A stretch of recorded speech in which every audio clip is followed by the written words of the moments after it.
بسم اللہ الرحمن الرحیم۔ شروع کرتا ہوں اللہ تعالیٰ کے نام سے جو بڑے مہربان نہایت رحم والے ہیں۔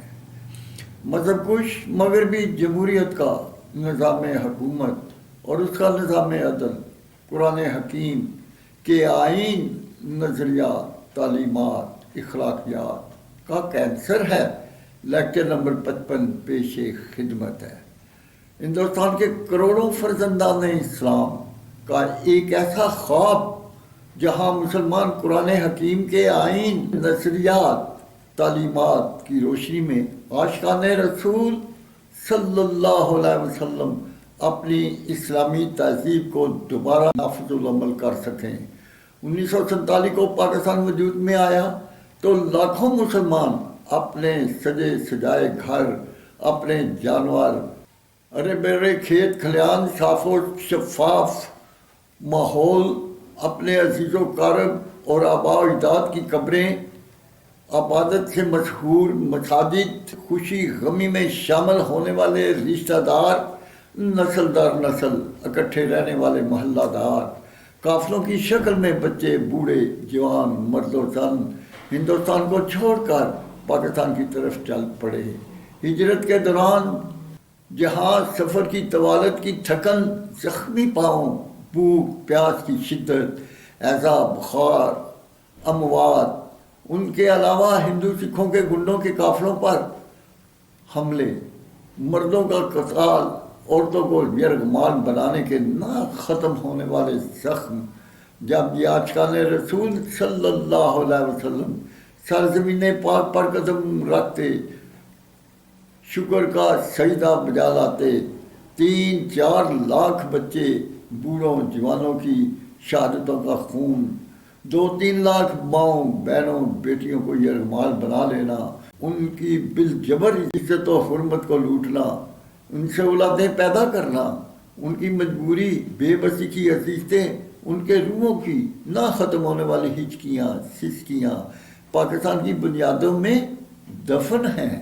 فوجی ڈکٹیٹر ایوب خان، افسر شاہی فوج شاہی کے غلام محمد، سکندر مرزا، گورنر جنرل کی خاتون اول ناہید مرزا، شرابی زانیوں نے 1951 تا 1958 تک لیاقت علی خان وزیر اعظم کو قتل، 6 وزیر اعظم خواجہ ناظم الدین سہروردی، محمد علی بوگرا، چودھری محمد علی آئی چندری گر، فیروز خان نون کو بالجبر سبکدوش کیا۔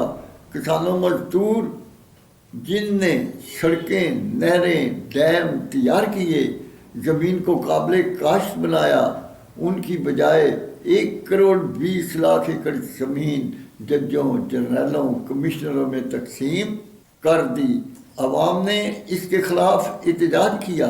ایوب خان نے 1958 کو مارشل لا لگا کر احتجاج کو کرش کر دیا۔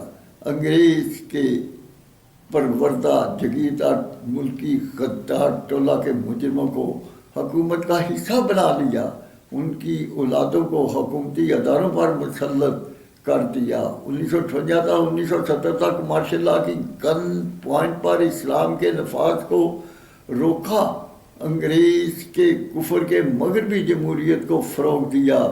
ایک طرف ان کے والدین پاکستان کی جان نثار 9 لاکھ فوجی سپاہ، 23 کروڑ کسانوں مزدوروں کی اولادیں، دوسری طرف انگریز کا پروردہ فوجی ڈکٹیٹر ایوب خان کا جگیردار فوجی ٹولہ، پنجاب سے نواب کالا باغ، سرحد سے باچا خان، سندھ سے بھٹو خاندان، بلوچستان سے نواب بگٹی جیسے نوابوں کا فوجی سیاسی حکومتی ٹولہ 1958 تا 1970 تک پاکستان کا حکمران بنا رہا۔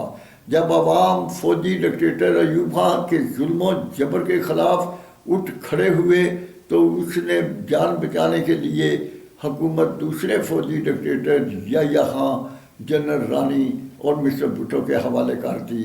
ان شرابی زانیوں نے مل کر مجیب الرحمان کو حکومت بنانے نہ دی، ان کے احتجاج کو بغاوت کا نام دے کر فوج کشی کا حکم دے دیا۔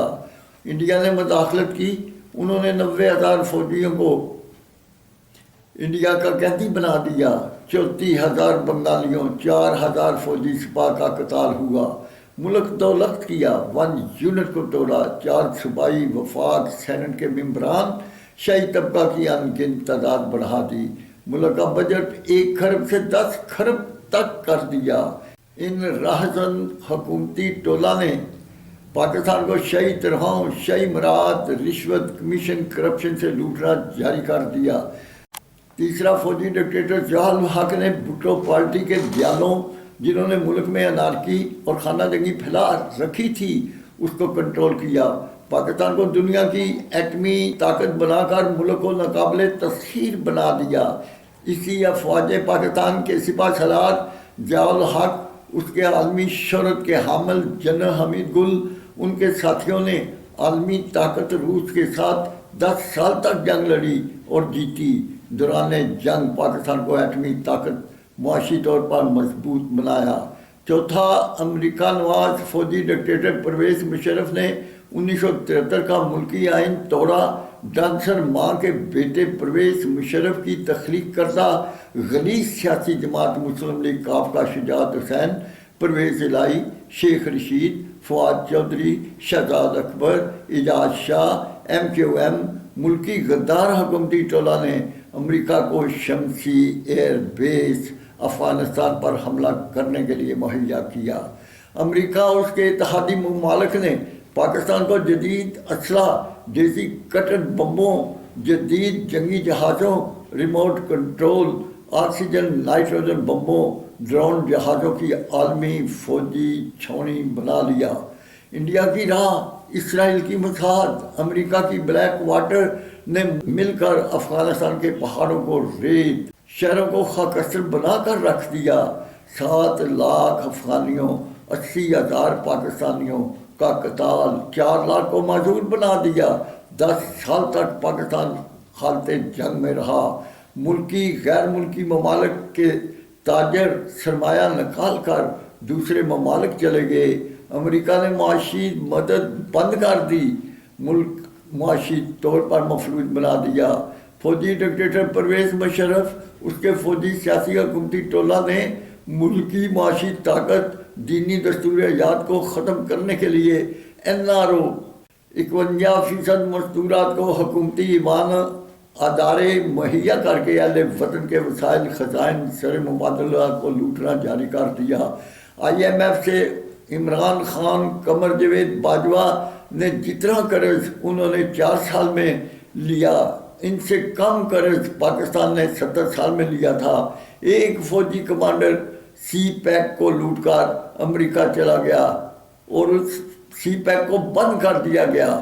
افسر شاہی، فوج شاہی، منصب شاہی کے کفر کے British law, Indian law, American لا، جیورسپروڈنس کے کفر کے تعلیمی نصاب کے حکومتی سکالر، ملک پر طبقاتی تفاوتی سودی مخلوط کفر کا نظام حکومت پاکستان کی عوام پر مسلط کر کے اہل وطن کو کفر کے نظام حیات میں کنورٹ کیے جا رہے ہیں۔ فوجی ڈکٹیٹر پرویز مشرف کی باقیات کا چیف کمانڈر قمر جاوید باجوہ، چند دوسرے کور کمانڈر، ان کے ملکی غدار NRO کے مجرموں کی 51% مستورات کا کفر کا حکومتی ٹولہ، شاہی طبقہ، جن معاشی، معاشرتی، دینی درندوں نے پاکستان میں خانہ جنگی کو 10 سال تک مسلط رکھا۔ لال مسجد کے طلباء طالبات کو فورس سے راکھ بنا دیا۔ پشاور کے فوجی ادارے کے طلباء، کراچی کے عوام کا قتال، نواب قصوری، نواب بگٹی، ان کے احباب کا قتال، انڈیا کی راہ، اسرائیل کی مساعد، امریکہ کی بلیک واٹر، ملک دشمن ممالک کی فوجی خفیہ تنظیموں نے پاکستان میں طالبان کی تنظیمیں تیار کیں۔ جدید ریموٹ کنٹرول سے پاکستان کو چھلنی، 80,000 پاکستانی عوام کا قتال کیا۔ شمالی علاقہ جات کے 34 لاکھ انسانوں کو جان بچانے کے لیے ہجرت کرنا پڑی۔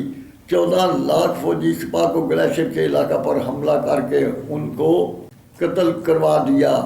یاد رکھو، ان ملکی غداروں کو مشرف کے ساتھ پھانسی کے پھندے پر لٹکنا تھا، جو 1973 کے آئین کو توڑنے کے مجرم تھے، مشرف کی باقیات کا قمر جاوید باجوہ، دوسرے بد نصیب جرنیلوں 88 ججز، 34 کیبنٹ ممبران، بقول عمران خان پنجاب کا بڑا ڈاکو پرویز الہی، NRO کے مجرموں کی 51% حکومتی ٹولہ شاہی طبقہ کی مستورات کا مخلوط تعلیم، مخلوط معاشرہ، مخلوط نظام حکومت کے کفر کے قوانین کو نافذ کرنا، 1973 کے آئین کا حصہ بنانا، دین محمدی صلی اللہ علیہ وسلم کی حیا کی دیوار کو توڑنا، پاکستان میں فحاشی، بے حیائی، بدکاری، زناکاری کو سرکاری طور پر مسلط کرنا، NRO کے مجرم ٹولہ کی 51% مستورات کے شاہی اخراجات کے بجٹ کے ذریعے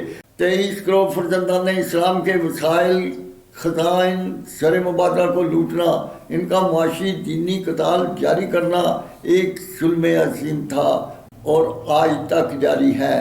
اہل وطن فرزندان اسلام پاکستان کو اسلامی نظام مملکت بنانے کی خاطر خون کے آنسو روتے آ رہے ہیں۔ 23 کروڑ کسانوں، مزدور، ان کی اولادوں پر مشتمل 9 لاکھ فوجی سپاہ ایک طرف جو اسلامی پسند جرنیلوں کے متلاشی ہیں، دوسری طرف فوجی ڈکٹیٹر ایوب خان، یحییٰ خان، پرویز مشرف، کمانڈر قمر جاوید باجوہ اسلام دشمن افواج پاکستان پر بدنما دبا ہے۔